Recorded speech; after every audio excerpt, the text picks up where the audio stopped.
عرب کے لوگوں کا ایک دستور تھا کہ بچوں کو دودھ پلانے کے لیے وہ گاؤں میں بھیج دیتے تھے.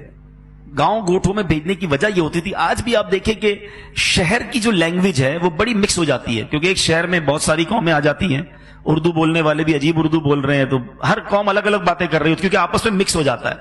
لیکن گاؤں کی جو لینگویج ہوتی ہے نا، وہ پراپر لینگویج ہوتی ہے جو اس علاقے کی لینگویج ہوتی ہے.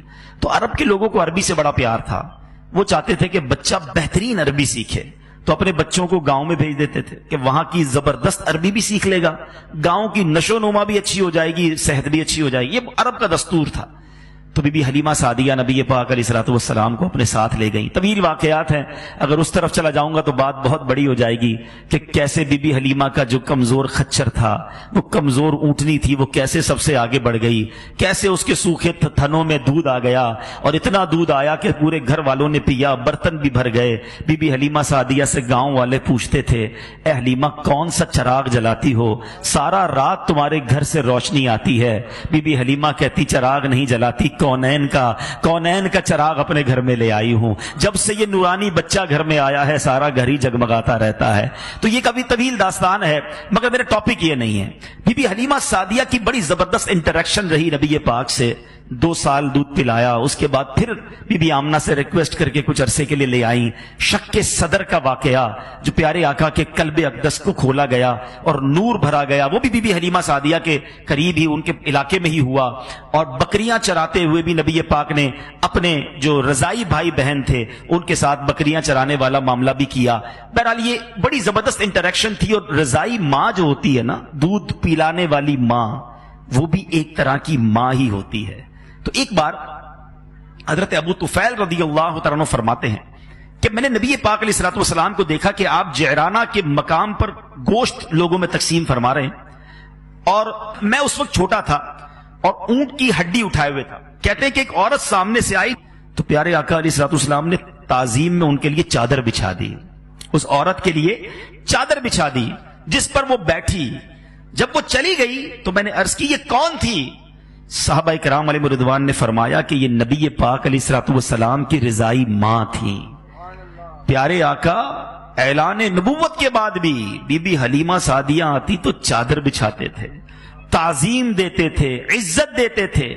بظاہر دیکھے نا، بظاہر کوئی اس کو کسی اور طرف نہ لے جائے، بی بی حلیمہ سعدیہ غریب خاتون تھی، ایک گاؤں کی عورت تھی. نبی پاک کا گھرانہ قریشی ہاشمی، ایک سردار، ایک بڑا نام تھا نبی پاک کے گھرانے کا. تو آج مثال کے طور پر ہمارے ساتھ کوئی غریب آدمی احسان کر دینا ہے، ہمارے ساتھ، ہمارے بچپن میں کسی نے ہمارے ساتھ اچھے کام کیے ہوں، ہماری جوانی میں ہمارے ساتھ تعاون کیا. اور مثال کے طور پہ گھر کے ملازمین بھی ہوتے ہیں جو عمر میں ہمارے بہت بڑے ہوتے ہیں، بچپن میں ہماری انہوں نے خدمت کی ہوتی ہے، ہمیں پالنے پوسنے میں ہمارے ماں باپ کو سپورٹ کیا ہوتا ہے.